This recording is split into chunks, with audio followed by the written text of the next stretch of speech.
प्रेमी भक्तजनों, श्री रामचरितमानस के छंद भाग 47 के अंतर्गत बालकांड के एक और मनोहारी हरगीति का छंद की सरल व्याख्या और उससे जुड़ी कथाओं का वर्णन कर रहा हूँ। तुलसीदास जी कहते हैं कि चारों भाइयों का विवाह संपन्न होने के बाद जब राजा जनवासे की ओर चले तब देवता आदि सभी उनको प्रसन्न करने के लिए फूल बरसाने लगे।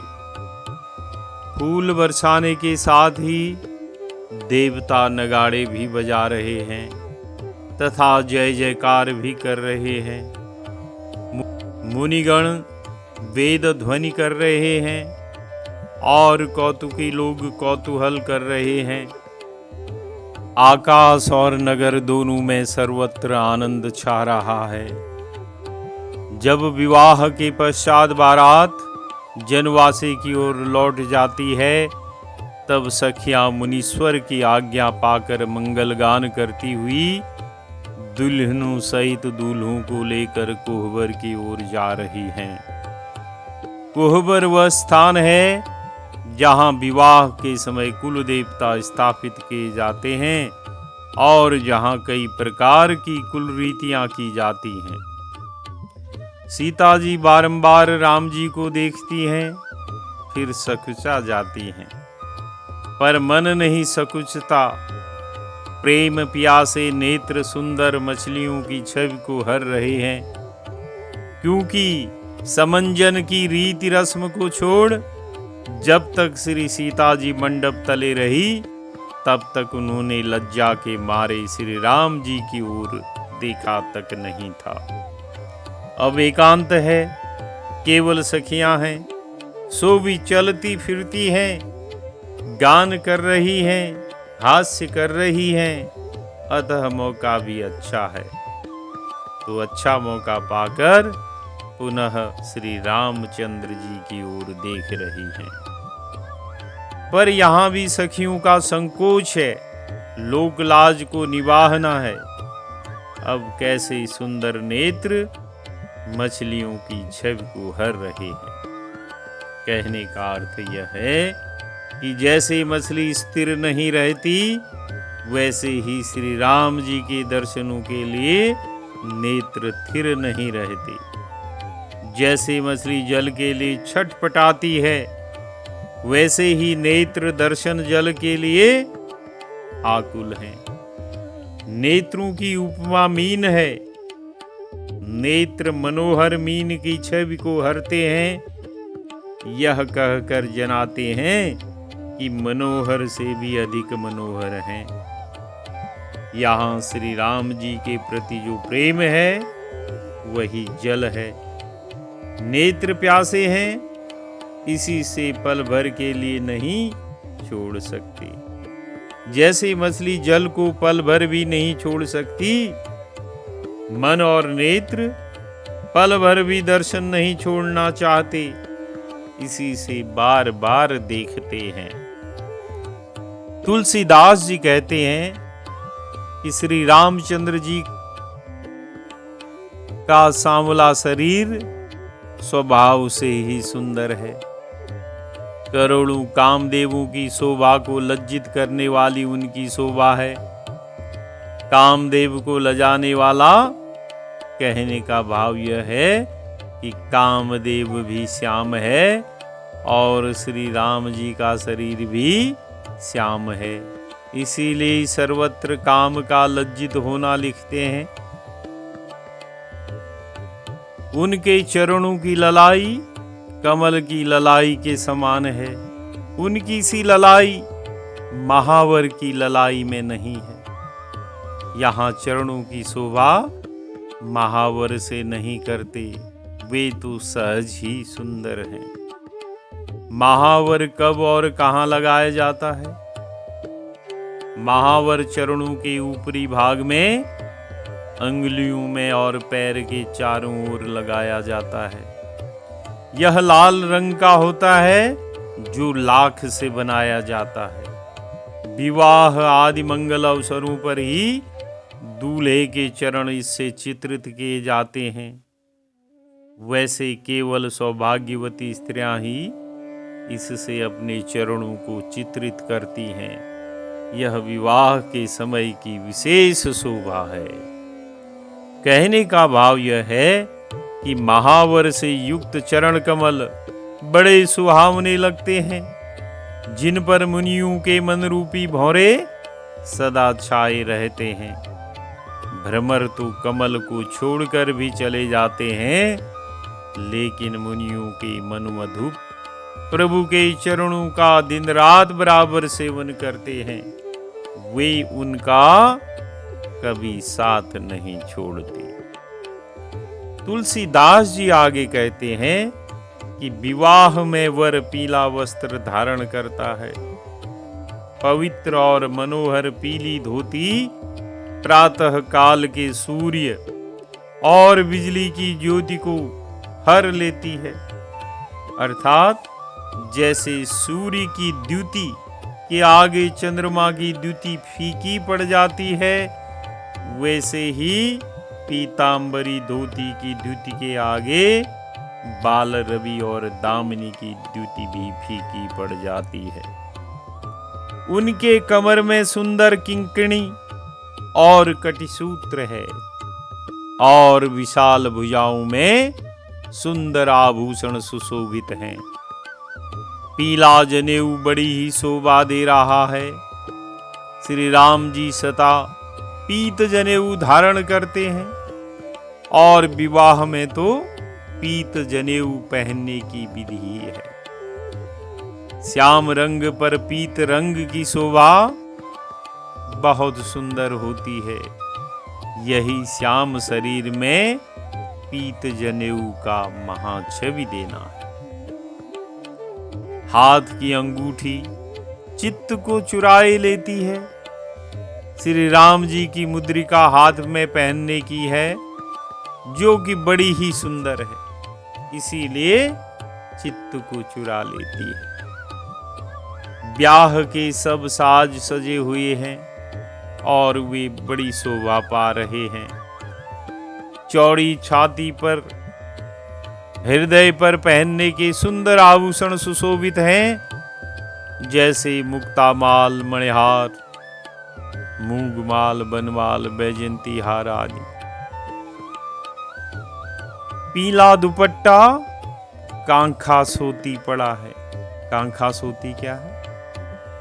यानी दुपट्टा डालने का एक ढंग, एक ऐसा तरीका जिसमें दुपट्टे को बाएं कंधे और पीठ से ले जाकर दाहिने बगल के नीचे से निकालते हैं और फिर बाएं कंधे पर डाल देते हैं। यानी कि जनेऊ की तरह दुपट्टा डालने का ढंग, जिसे कांखा सोती कहते हैं। और उसके दोनों किनारों पर मणि और मोती लगे हुए हैं। सुंदर कमल समान नेत्र हैं, कानों में सुंदर कुंडल हैं और मुख तो संपूर्ण सुंदरता का खजाना ही है। जो कुछ जहां कहीं सौंदर्य है, वह इसी खजाने से बरामद हुआ है। मगर यह वह खजाना है जिसके लिए श्रुति कहती है कि पूर्ण से पूर्ण निकला, फिर भी पूर्ण ही बचा। भगवान श्री राम की भौहें बड़ी सुंदर और उनकी नासिका मनोहर है। ललाट पर तिलक तो सुंदरता का घर ही है, जिसमें मंगलमय मोती और मणि गुथे हुए हैं। ऐसा मनोहर मोर मस्तक पर सोह रहा है, यानी मोर भी मनोहर और मस्तक भी मनोहर। मंगलमय मुक्ता और मणि कहने का भाव यह है कि मुक्ता और मणि अमंगलमय भी होते हैं और मोर मंगल की चीज है, इसीलिए उसमें मंगलमय मुक्ता मणि गुथे हुए हैं। तुलसीदास जी ने दूल्हे बने श्री रामचंद्र जी की सुंदरता का बड़ा ही मनोहारी वर्णन किया है। आइए इस छंद का गायन करते हैं। गाथे महामणि मोर मंजुल, अंग सब चित चोरही, पुर नारी सुर सुंदरी बरही, बिलो की सब तिन तो रही। गाथे महामुनि मोर मंजुल, अंग सब चित चोरही, पुर नारी सुर सुंदरी बरही, बिलो की सब तिन तो रही। मणि बसन भूषण वारी आरती, करही मंगल गावही। मणि बसन भूषण वारी आरती, करही मंगल गावही। सुर सुमन बरी सही सूत मागध, बंदी सुजसु सुनावई। सुर सुमन बरी सही सूत मागध, बंदी सुजसु सुनावही। गाथे महामणि और मंजुल, अंग सब चित चोरही। गाथे महामणि मोर, तुलसीदास जी कहते हैं कि सुंदर मोर में महामणि गूंथे हुए हैं। मोर में अनेक रंग होते हैं, वैसे ही महामणि भी अनेक रंगों की होती है, और सब रंगों की महामणियां इसमें गुथी हुई हैं।